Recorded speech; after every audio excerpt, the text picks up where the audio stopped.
हज के अरकान कितने दिनों पर मुश्तमिल है? 5। पहला कौन सा है? 8, दूसरा 9, तीसरा 10, 11 और 12। ये 5 अय्याम आपने याद रखने हैं। 8 जुल्हिज्जा, 9 जुल्हिज्जा, 10 जुल्हिज्जा, 11 जुल्हिज्जा, 12 जुल्हिज्जा में। 8 जुल्हिज्जा का दिन हमने गुजारना है मिना में। वहां पढ़ेंगे 5 नमाजें। 5 नमाजें मिना में पढ़ना सुन्नत है। और पहली नमाज होगी जोहर। पहली कौन सी पढ़ेंगे? फिर असर, फिर मगरिब, अगली इशा और फिर फजर। ये फजर की नमाज हम अदा करेंगे तो ये कौन सी तारीख हो जाएगी? 9 जुल्हिज्जा। शाबाश। अच्छा, 9 जुल्हिज्जा का दिन, it's the most important day of हज। यानी अगर आपको कोई कहता है कि हज किस दिन होता है, हज होता है 9 जुल्हिज्जा को। याद रखिएगा, हज का दिन कौन सा है? 9 जुल्हिज्जा। ये वकूफ अरफा, ये हज का रुकने आजम है, द मोस्ट इंपॉर्टेंट रुकन आप कह लें। हज के 3 फराइज हैं, एहराम पहनना, नियत करना और तवाफुज ज़ियारा, लेकिन रुकने आजम है वकूफ अरफा। तो वकूफ अरफा जो है ये मोस्ट इंपॉर्टेंट डे है। 9 जुल्हिज्जा का दिन आपने अरफात में गुजारना है। अच्छा, अब 9 जुल्हिज्जा अरफात में जब आप पहुंचेंगे तो वकूफ अरफा का जो वक्त शुरू होता है, जब जिसको कहें कि अरफात के दिन का वकूफ का वक्त शुरू होता है, जब जोहर का वक्त शुरू होता है ना, तो ये वक्त शुरू हो जाता है। सुभान अल्लाह। जैसे ही जोहर का वक्त शुरू हुआ, जितने लोग अरफात में एहराम की नीयत के साथ मौजूद हैं वो सब के सब हाजी हो जाते हैं।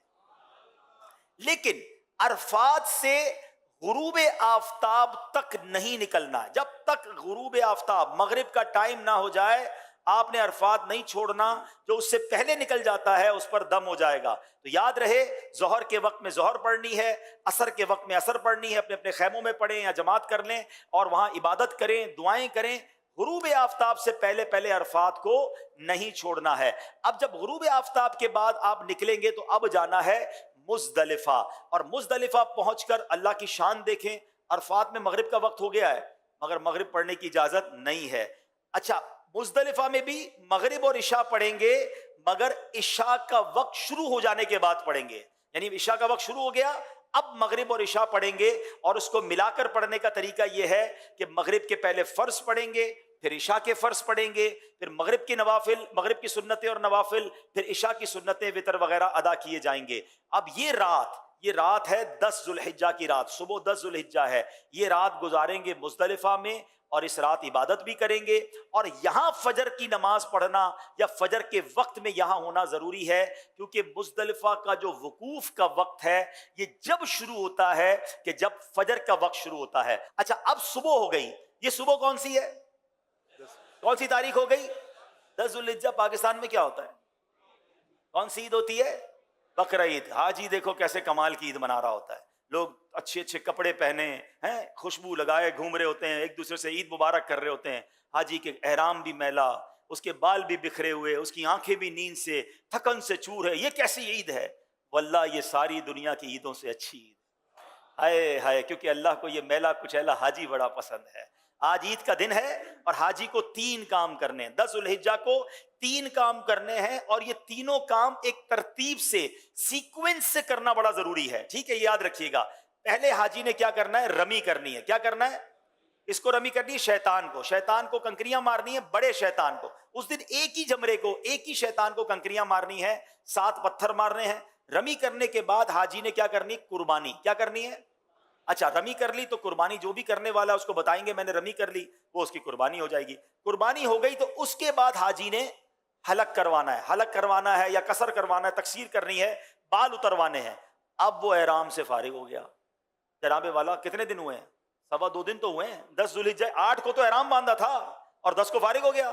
ठीक है, तो नो टेंशन एट ऑल। अब सारी पाबंदियां खत्म हो गई हैं एहराम की। खुशबू भी लगाएं, सिले हुए कपड़े भी पहने, एंजॉय करें। सिर्फ एक पाबंदी बाकी है जो मर्द और औरत की पाबंदी है। अब जब तवाफुज ज़ियारा कर लेंगे वो पाबंदी भी खत्म हो जाएगी। तो टेंशन एहराम की नहीं लेनी है। 2.5 डेज, 2.25 दिन, 2.5 दिन में आप एहराम से ऑलमोस्ट फारिग हो जाएंगे। अब आपका एक बड़ा फर्ज बाकी है और वो क्या है? तवाफुज ज़ियारा। तवाफुज ज़ियारा उसका नाम जरूर है मगर चक्कर उसके भी साथ ही हैं। वो नॉर्मल तवाफ की तरह है मगर ये तवाफ ज्यादा इंजॉयबल है कि इस तवाफ में अब आप कपड़े पहने हुए हैं, अब आप एहराम में नहीं हैं, अब आप अपने लिबास के साथ बड़े सुकून से तवाफुज ज़ियारा करेंगे। और फिर एक वाजिब है, वो है हज की सई। तो तवाफुज ज़ियारा और सई आपने करनी है। तवाफुज ज़ियारा का जो टाइम है वो 10 को भी कर सकते हैं, 11 को भी कर सकते हैं, 12 की गुरूब आफताब से पहले पहले करना है। तीसरी ईद को मगरिब की नमाज का वक्त शुरू होने से पहले पहले किसी भी वक्त तवाफ़ुल ज़ियारा किया जा सकता है, ठीक है। और जो सई है, जो तवाफ़ुल ज़ियारा के बाद करने वाली हज की सई है, वो आप कभी भी कर सकते हैं, 12 के बाद भी कर सकते हैं, लेकिन आप बेहतर है कि तवाफ़ुल ज़ियारा के साथ कर लें ताकि एक चीज कंप्लीट हो जाए। अब 11 और 12 ज़ुल्हिज्जा में दो मजीद आपने काम करने हैं। वो क्या करने हैं? आपने जमरात की रमी करनी है और उसमें 3-3 शैतानों को कंकरियां मारनी हैं और हर शैतान को 7-7 कंकरियां मारनी हैं। तो जब 3 शैतानों को 7-7 कंकरियां मारेंगे तो कितनी मारेंगे? 21 कंकरियां 11 ज़ुल्हिज्जा को भी मारेंगे और 21 कंकरियां 12 ज़ुल्हिज्जा को भी मारेंगे। Very good. अच्छा, अब 11 और 12 में जमरात की रमी का वक्त शुरू कब होता है? याद रहे, जैसे ही जोहर का वक्त शुरू होता है ना, जमरात की रमी का वक्त भी शुरू हो जाता है। तो जोहर के बाद से लेकर अगले दिन सुबह सादिक तक आप कभी भी रमी कर सकते हैं। चले जनाब, हज के 5 अय्याम पूरे हो गए, अब भी खुद भी याद कर लो, दूसरे हाजियों को भी बताना।